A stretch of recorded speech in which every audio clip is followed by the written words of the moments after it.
Ô Jorge, tem uma pergunta que chegou aqui, você até citou o livro que trata dessa dúvida da nossa ouvinte internauta no livro No Mundo Maior.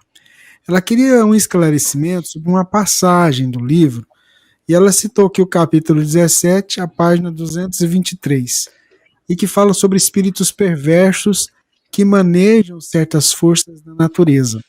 E na página 225, ela tira o trecho e diz assim, ó, através da reencarnação ou da tarefa ou de tarefas laboriosas no seio da natureza.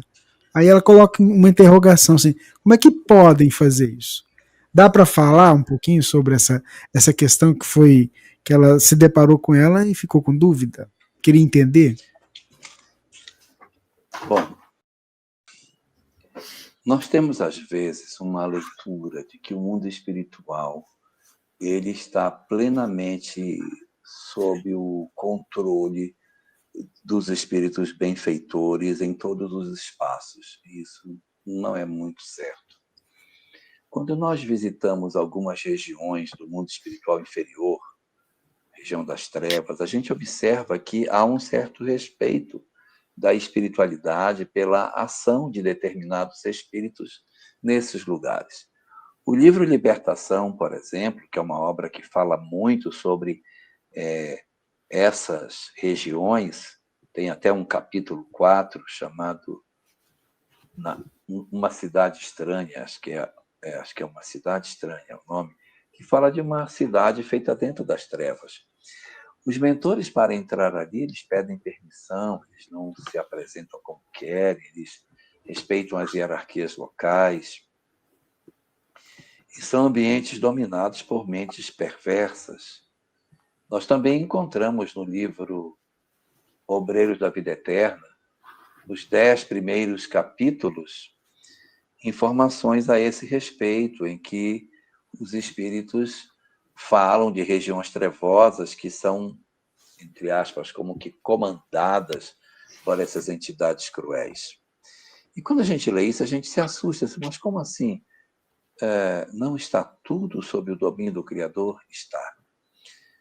Mas o Criador nos permite errar. E nós não podemos esquecer que a Terra não está entre os mundos superiores, ela é ainda um mundo inferior. Portanto, muitas entidades perversas têm franco acesso à nossa sociedade pelos pensamentos que nós mantemos. Isso nos faz entender que muitas vezes espíritos cruéis eles podem se aproximar de nós realizando algumas atividades que não seriam as mais recomendáveis para que fossem feitas. Mas é assim que os obsessores agem. Os obsessores, eles hipnotizam, eles vampirizam, eles planejam desencarnes, eles articulam suicídios, eles destroem famílias, eles têm muitos acessos à nossa mente. Quando nós vemos o livro Libertação, em que havia uma jovem chamada Margarida, que era perturbada por 60 obsessores. 60, gente. Uma legião de entidades perversas perseguindo a moça. E aí você vai vendo, mas como é que pode isso? É em função da condição espiritual que nós nos encontramos. Então, eu não tenho aqui uma lembrança direta sobre isso. Eu posso depois até procurar para ver, porque agora eu não vou. Estou com o livro aqui, mas o meu livro com certeza não tem essa numeração de página que você está falando, que deve ser mais moderna. Eu posso dar até uma olhada daqui a pouco, no intervalo de uma pergunta, para dar uma resposta mais direta para você.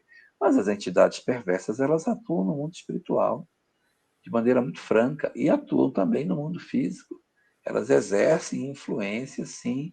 Por quê? Porque nós somos ainda um planeta inferior, nossas mentes ainda são muito vocacionadas ao mal, e por esse motivo, as nossas histórias do planeta estão muito comandadas pelas entidades obsessoras perversas, os destruidores da paz, que articulam as mentes mais frágeis e promovem as guerras, a violência, o desamor, e todas as formas que a gente bem conhece, que a nossa história demonstra da fragilidade humana.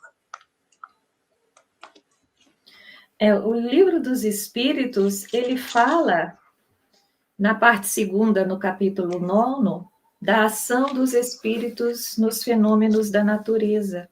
E ele fala que é plenamente possível. Ele até coloca, Deus não age diretamente, ele age na natureza através das pessoas encarnadas, nós não agimos na natureza, não influenciamos, e os desencarnados também. Que não é destituída de fundamento a ideia de que os espíritos agem nos fenômenos da natureza.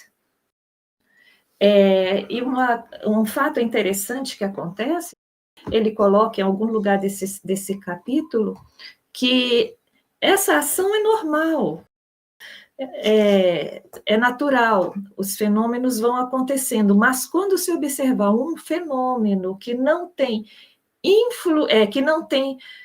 explicação científica, que não tinha como acontecer, então pode ser a ação dos espíritos manipulando as energias. E nós temos um exemplo desse no Evangelho.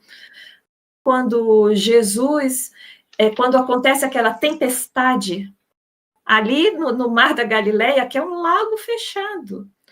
Então, não se imagina que a gente vê o outro lado do lago. Vocês buscarem a imagem aí na internet.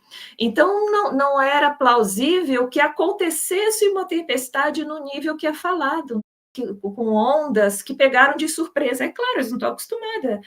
É um mar tranquilo, não é um oceano. Então, quando aquilo acontece, Jesus estava dormindo, ele se acorda e ele faz o quê?